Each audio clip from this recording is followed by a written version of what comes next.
ಜಂತಗೊಂಡನಹಳ್ಳಿ ನೆರಿಗಾ cluster Anekal ತಾಲೂಕಿನ ಭಾಗವಹಿಸಿದ್ವಿ. ನಮ್ಮ ಶಾಲೆ ಇರೋದು ತುಂಬಾ ಇಂಟೀರಿಯರ್, ಯಾರು ಅಲ್ಲಿಗೆ ಸುಳಿಯೋದೇ ಇಲ್ಲ, ಆ ರೀತಿ ಇದೆ. ನಮ್ಮ ಶಾಲೆಯಲ್ಲಿ 24 ವಿದ್ಯಾರ್ಥಿಗಳಿದ್ದಾರೆ. ಸೊ ನಾನು ಈ ಸಲ ಕಾನ್ಸೆಪ್ಟ್ ತಗೊಂಡಿರೋದು ಭಾಗಾಕಾರ ಅಂತ. ಸಂಕಲನದ ಮೂಲ ಕ್ರಿಯೆಗಳಲ್ಲಿ ತುಂಬಾ ವಿಭಿನ್ನವಾಗಿರೋದು ಭಾಗಾಕಾರ. ಈ ಭಾಗಾಕಾರಕ್ಕೆ ಎಷ್ಟು TLM ಬಳಸಿದೀವಿ ಅಂದ್ರೆ ಹತ್ತತ್ರ ಒಂದು 12-15 TLM ಇದೆ. ಅದನ್ನ ನಾವು ಪರಿಚಯ ಮಾಡ್ಲಿಕ್ಕೆ ಭಾಜಕ ಭಾಗಲಬ್ಧ ಶೀರ್ಷ ಪರಿಚಯ ಮಾಡ್ಲಿಕ್ಕೆ ಒಂದಷ್ಟು TLM ಬಳಸಿದೀವಿ. ಡ್ರಿಲ್ ವರ್ಕ್ ಒಂದಷ್ಟು ಬಳಸಿದೀವಿ. ಮತ್ತೆ ಕಲಿಕಾಂಶಕ್ಕೆ ಒಂದಷ್ಟು ಮೌಲ್ಯಮಾಪನಕ್ಕೆ ಒಂದಷ್ಟು ಬಳಸಿದ್ವಿ.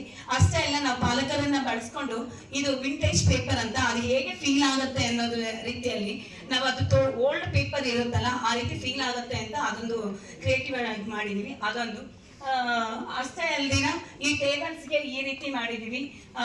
ಮತ್ತೆ ಇದೊಂದು ಪೋಷಕರನ್ನ ಬಳಸ್ಕೊಂಡು ನಾವು ಸಮುದಾಯವನ್ನ ಬಳಕೆ ಮಾಡ್ಕೋಬೇಕಾದ್ರೆ ನಮ್ಗೆ ಪ್ರತಿ ವರ್ಷ ನಮ್ಮ ಶಾಲೆಯ ಮಕ್ಕಳಿಗೆ ಪ್ರತಿಭಾ ಪುರಸ್ಕಾರ ಅಂತ ಹಣವನ್ನ ಕೊಡ್ತಾರೆ. 1 to 5 ಇರೋದ್ರಿಂದ ಯಾರು ಹೆಚ್ಚು ಅಂಕಗಳನ್ನ ಗಳಿಸಿದ್ರ ಅವ್ರದ್ದು.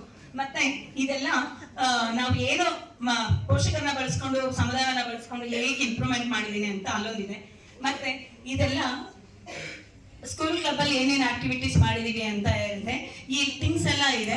ಇಲ್ಲಿ ಜಾನ್ವರಿ ತಿಂಗಳದು ಸ್ಕೂಲ್ ಕ್ಲಬ್ ಅಲ್ಲಿ ಏನೇನ್ ಮಾಡಿದೀವಿ ಆಕ್ಟಿವಿಟೀಸ್ ಅಂತ ಇದೆ.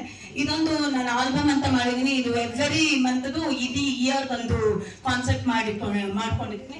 ಅಷ್ಟೇ ಅಲ್ಲ, ಇದು ನೇಪಿಯರ್ ಬೋನ್ಸ್ ಅಂತ ಒಂದು ಆಕ್ಟಿವಿಟಿ. ಇದು ಏನಪ್ಪಾ ಅಂತಂದ್ರೆ ನನಗೆ ಟೇಬಲ್ಸ್ ಗೊತ್ತಿಲ್ಲ, ನಾನು ಈಗ ಒಂದು ಅಷ್ಟು ಹಣವನ್ನ ನಾನು ಡಿವೈಡ್ ಮಾಡ್ಬಿಟ್ಟು ಕೊಡ್ಲಿಕ್ಕೆ ಅಂತಂದ್ರೆ ಇದೊಂದು ಅನುಕೂಲ ಆಗುತ್ತೆ ಅಂತ ನಾನು ಅದೊಂದು ಮಾಡಿದೀನಿ.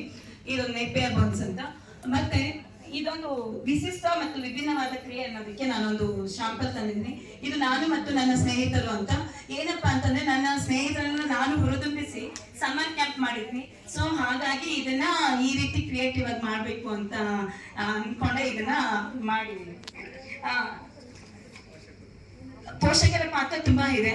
ಇದಕ್ಕೆಲ್ಲ ನನಗೆ ತುಂಬಾ ಹೆಲ್ಪ್ ಮಾಡಿದ್ದಾರೆ. ಇಲ್ಲೊಂದಷ್ಟು ಫೋಟೋಸ್ ಇದೆ.